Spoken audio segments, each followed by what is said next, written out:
Let's talk about a receiver who is surprisingly already trending towards playing in Week's 8 matchup against the Broncos. Justyn Ross seen out there working today even after his arrest. Then look at a former Chief who sadly is signing with the wrong former team. But first, how about those? All right, first up, Andy Reid spoke to the media today and let everybody know that Nick Bolton had surgery yesterday in LA and will be back with the team tomorrow. Looks like surgery went well, and Big Red mentioned that Nick Bolton didn't need any metal put in there, which is a positive thing going forward. But when asked if Bolton would be placed on IR, Andy said that Veach is working through it all right now, and basically he would let them know. But I would imagine they definitely do place him on IR, especially if he's going to miss somewhere around 6 to 8 weeks. Putting him on IR would free up a roster spot and would allow the Chiefs to sign someone else to the 53-man roster if needs be during his absence. And regarding the Justyn Ross arrest, more details on that in this video here if you for some reason don't know about it. Coach said they are taking in all the information at the moment. Quote, he's back here, he'll work today, and we'll just take it from there. And Justyn Ross did indeed practice today, as you can see here in this video, for what that is worth. Other than that, though, Andy said he doesn't have any more info for them. Quote, all the situations are different. Obviously, the law enforcement part of it, you listen to the real details of what went on,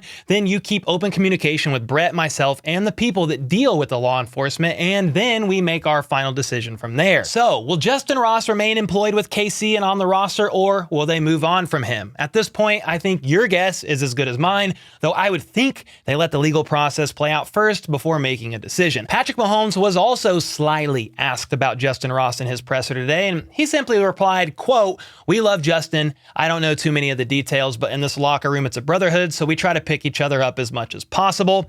And that's all he said. But Mahomes also mentioned that Mecole Hardman brings another spark of energy to the offense. Obviously, his speed and familiarity with the playbook is a plus, and he's been able to pick things up pretty quickly during his short absence. Another receiver Mahomes spoke about was the rookie Rashee Rice, saying he has a great feel for finding open space and coverages, and he's starting to recognize them more and get himself open, which is what he did on that touchdown catch against the Chargers. I guess he wasn't supposed to be open based on the coverage, but as Mahomes was going to throw a check down, he saw Rashee there in the back of the end zone exploiting the coverage, and Mahomes lofted him up a nice touchdown pass, which is a great sign in my opinion of things to come. Chris Jones also spoke to the media today, and regarding the defense and how well they are playing, he said, I think our best game is still ahead of us. Every guy in the room is interchangeable, which is a plus for the D-line. And then he said they aren't focused on being the best defense in the NFL or anything like that, but are instead focused on being better as a unit in this upcoming game compared to the week prior. Simple as that. He also said there's a lot of young guys and everyone's still growing with definite potential to be a top unit in the league.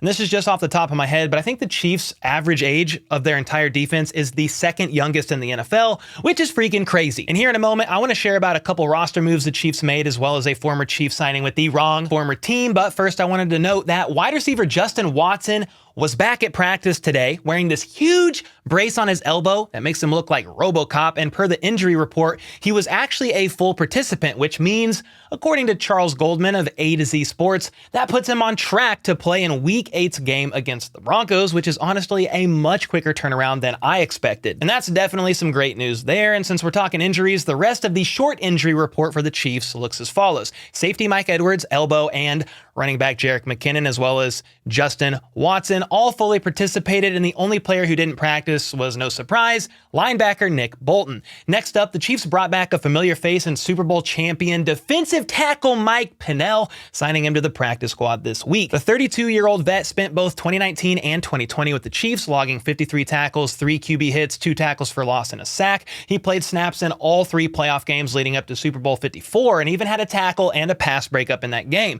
He also played 18 snaps in Super Bowl's 55 loss to the Bucs, the game that I have completely, permanently erased from my memory, and therefore I don't even remember who played in that stupid game. From there, he went on to play with the Packers in 2021, then the Bears in 2022, and now the 332-pound lineman is back with the Chiefs on the practice squad for the time being. And the reason why they signed Pennel, in my opinion, is because the plan was to have their 6th round pick and defensive tackle Keandre Coburn signed to the practice squad when they waived him from the 53-man roster last week. But of course, he was claimed by the Broncos and didn't clear waivers, which meant the Chiefs could use a little defensive tackle depth, and so here we are. And to make room for him on the practice squad, KC released wide receiver Daniel Arias, who spent the offseason with the Arizona Cardinals and will now be be looking for a new home.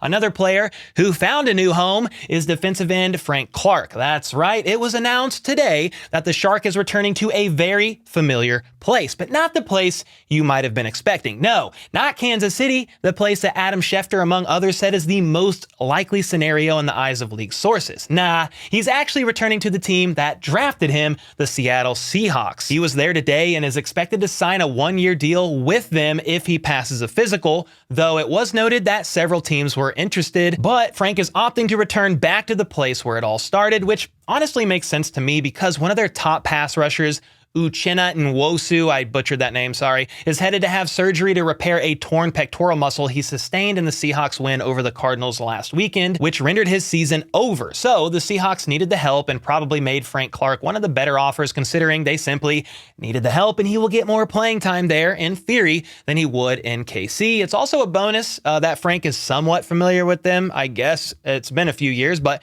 he's familiar with them. He played there for a few years. On top of that, the Seahawks could honestly win their division or at the very least are indeed playoff contenders, a much better place for Frank to be than that dumpster fire known as Denver. Now, that begs the question, what the heck happened with Frank Clark getting a physical done with the Chiefs last week?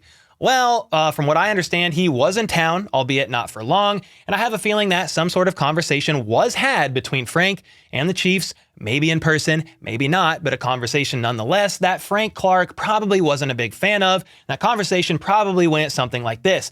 Hey Frank, we love you, and it would be awesome to have you back, but we're going to need you to sign to the practice squad for the time being until we can figure things out. At least, that's where several beat reporters thought Frank Clark would land if he did indeed return to KC, because the Chiefs are looking pretty good at the defensive end position right now, especially with the return of Charles Omenihu. I mean, Malik Herring or Matt Dickerson could have been swapped out for Frank Clark in my opinion, but what do I really know? The Chiefs must feel pretty good there overall, and honestly, they may need defensive tackle depth, if anything, on the defensive line, which is something Frank Clark wouldn't really provide. Anyway, I also couldn't see somebody like Frank Clark agreeing to sign to the practice squad, and even former Chiefs tight end Jason Dunn said that it would be disrespectful to Frank Clark to end up on the practice squad, and therefore, Frank is now once again a Seahawk slated to sign to their 53-man roster and get more serious playing time than he would get in KC, and I honestly wish him the best in his next chapter with them. I'm rooting for the Seahawks, if I'm going to be honest, after the Russell Wilson trade and how all that went down. Dude, I'm rooting for Geno, and I hope they continue stacking up dubs while the Broncos keep stacking up L's. Anyway, Chris Jones was speaking to the media when the news broke about Frank, and Chris said, I think it would be a remarkable thing for him. Chris also mentioned that he spoke last night with Frank about it all, and obviously would love to have him back here in KC, but the Seahawks make sense, and he hopes it goes well for him. And with all that being said, what do you guys think about Frank Clark signing with the Seahawks? Do you wish he was back in KC as a rotational depth piece and mentoring the young guys? Or, nah, things are fine as is, so why mess that up? And you simply wish him the best in his next chapter. Let me know either way in the comments down below. And until next time, let's go. Let's freaking go. How about those?